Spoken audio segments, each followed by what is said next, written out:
So let's look at e to the x. Let's begin with e to the x over here. So y equals e to the x. We know when you do dy over dx, what do you get? E to the x. Okay? But on here we could also use the chain rule. Because if I had y equals e to the 2x plus 1, for example, what I could do is say let the 2x plus 1 equal u, and so y equals e to the u. In that case, the dy over du would be what? E to the u. But the du over dx would be what? U is 2x plus 1. 2. And therefore, applying the chain rule, where dy over dx equals dy over du times du over dx, gives me 2e to the u, which is 2e to the 2x plus 1. Is that okay? So that's all we've done. We just applied the chain rule to a function of a function. In this case, the function happened to be a power of x. Now we can extend this rule to say if we've got y equals e to the kx, then dy over dx is just going to be what? We can e to the kx, or what else? K times e to the kx. Can you see that where that's coming from the chain rule? So e to the u, guys could just quite notice. So e to the kx is your u part, and you're differentiating that kx to give you k. And when you multiply them out, you end up with e to the kx. Is that okay for everyone?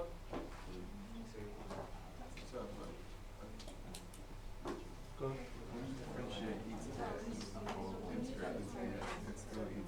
Yeah, but here we've got e to the kx. Yeah.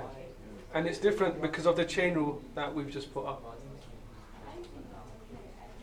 Because what we've done, the power part has become the u. Because it's not a straight x, it's 2x plus 1 or 3x squared plus 1. So we've said, right, let's just simplify that problem. Okay, instead of turning it into lots of powers or e 2x times e to the 1, and you add the powers, let's just make the whole power 2x plus 1 into u. Okay, so we're doing a function of a function. So the bracket part is our u. Okay, and then so you're differentiating. So now you've got a new problem, e to the y equals e to the u, which is straightforward. We know dy over du is just e to the u. That's so anything where it's a number to the u, dy over du is always the same. Yes. Anything where it's e to the power of a single variable. What about 2 to the power of each single variable? 2 to the power of a single variable. So 2 to the x. So yeah, so 2 to the u, divided by du, what would that be? 2 to the u. No, then that opens a different thing altogether, because what we're considering the moment is e to the x. The reason why we're looking at is the gradient of e to the x is always the same. Yeah? So this only applies in e to the x. Yeah. Alright, now what we could do, can everyone look up, is we can extend this result to say, pretend we had y equals e to the fx. So now it's not even kx, it could be any nasty function, e to the sine x plus 3, could be something like that. Then our dy over dx is going to be what? E to the fx. Can you make sure you've copied that down and that's explicitly clear? So I'll put that in a little box for you. Are we going to do differentiating and signing that? Yeah, yeah, later on, not this lesson though.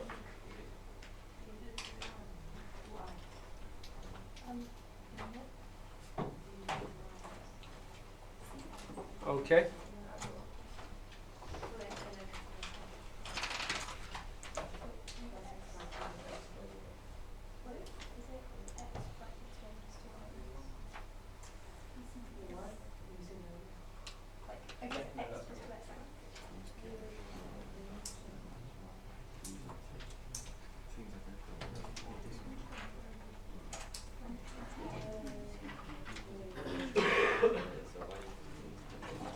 All right.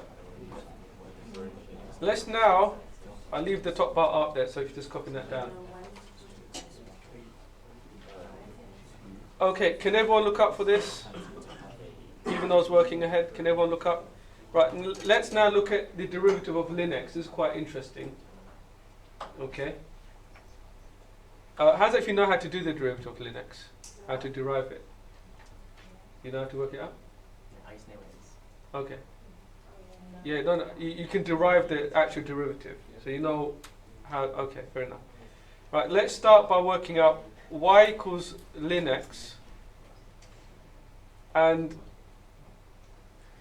we don't know what the derivative of Linux is at the moment. There is no standard sort of, formula we can use to just differentiate Linux. So what we're going to do is do a little trick. We'll take the exponentials of both sides, and that will lead us to e to the Linux will give us what? X. It just gives us x. I think it was one because they're inverse. It's an inverse function. You've done the function, you do the inverse. You're left with what you started off with. So therefore, e to the y equals x, or said another way, x equals e to the y. Now watch this. What we could do is differentiate both sides with respect to y. So what we could do is d over dy equals d over dy e to the y. When I differentiate e to the y with respect to y, guess what I'm going to get? E to the y. So now I've got a new rule. I've got dx over dy is e to the y. Now using that flip, Alex, using that flip that I think you was asking me about earlier on, it comes into play here. Because then if I've got dx over dy is e to the y, dy over dx will be what? E to the minus y, which is 1 over e to the y. But we know y is the same as what? What's y the same as? Ln x. So if I was to write this down, let me just continue here. So I've got dy over dx equals 1 over e to y, which is 1 over e to the ln x. E to the ln x is what? It says x. So therefore I've got 1 over x. Here it is, okay? So if I differentiate my y, I get 1 over x. Okay, and we'll look at more into this when we start doing the integrals as well, because then it comes into play quite a bit when you look at the integration of certain functions. Okay, so what is probably worth copying down is we can write down dy over dx equals, so if y equals ln x, then dy over dx is 1 over x, and that's the result we need to be aware of. Yeah. I don't get a bit at the start. Yeah. How does e to the y equal x? E to the y equals x because we've started off by saying y equals ln x. We want to differentiate this. Yeah. We can do dy over dx, but when we do d over dx, we don't know what's going to happen to the ln x at this stage. So what we do is we can take the exponentials of both sides. So that's e to the y equals. Yes. And that's why you get e to y. And I've just written it the other way around. X equals e to the y. Oh, yeah, yeah. And then I'm taking the derivatives of both sides with respect to y. Okay. And that we just know is e to the y, and then I've played around with that. Is that okay, Matthew? Okay with that? Yeah. Okay. Right, what I'm now going to do is put 6 examples up. You know the maths behind it. You've done product, you've done quotient, you've done chain rule. Okay? I'm going to put 6 examples up. 3 for exponentials, 3 for logs, and I'll put down the final answers as well. I do expect one or two of them will be straightforward. You just do it like that. You can look at them and just work out the answer. 1 or 2 of them will hopefully challenge you, but obviously you sit as a group so you can discuss, and then we'll go over it later in the lesson. So let's have a go at doing these 3 questions. Let me put up firstly this one here.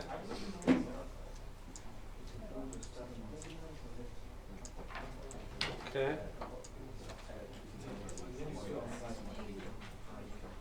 And let's also put up these ones here. Okay. And I'll put up the final answers to both of them in a second.